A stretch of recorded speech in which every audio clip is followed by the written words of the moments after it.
एक दफा का जिक्र है कि एक तोता तूती का गुजर एक वीराने से हुआ। वीरानी देखकर तूती ने तोते से कहा, किस कदर वीरान गांव है? तोते ने कहा, लगता है यहाँ किसी उल्लू का गुजर हुआ है। जिस वक्त तोता तूती बातें कर रहे थे, इसी वक्त एक उल्लू भी वहां से गुजर रहा था। इसने तोते की बात सुनी और वहां रुककर उनसे मुखातिब होकर बोला, तुम लोग इस गांव में मुसाफिर लगते हो। आज रात तुम लोग मेरे मेहमान बन जाओ, मेरे साथ खाना खाओ। अलिफालू की मोहब्बत भरी दावत से तोते का जोला इनकार ना कर सका और उन्होंने अलिफालू की दावत कबूल कर ली। खाना खाकर जब उन्होंने रुखसत होने की इजाजत चाही तो अलिफालू ने तूती का हाथ पकड़ लिया और कहा, तुम कहाँ जा रहे हो? तूती परेशान होकर बोली, ये कोई पूछने की बात है? मैं अपने खावंद के साथ वापस जा रही हूं।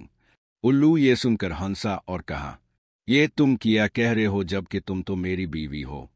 इस पे तोता तूती उल्लू पर झपट पड़े और गर्मा गर्मी शुरू हो गई। दोनों में जब बहसो तकरार ज्यादा बढ़ी तो अलिफालू ने तोते के सामने एक तजवीज पेश करते हुए कहा, ऐसा करते हैं, हम तीनों अदालत चलते हैं और अपना मुकदमा काजी के सामने पेश करते हैं। काजी जो फैसला करे वो हमें कबूल होगा।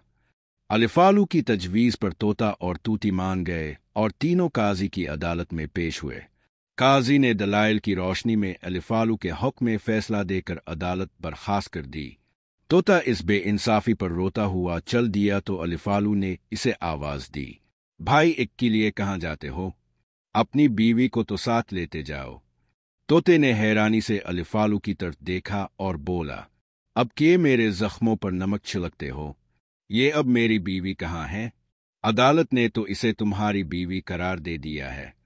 अलिफालू तोते की बात सुनकर नरमी से बोला, नहीं दोस्त, ये तूती मेरी नहीं बल्कि तुम्हारी ही बीवी है। मैं तुम्हें सिर्फ ये बताना चाहता था कि बस्तियां उल्लू वीरान नहीं करते। बस्तियां तब वीरान होती हैं जब उनसे इंसाफ उठ जाता है।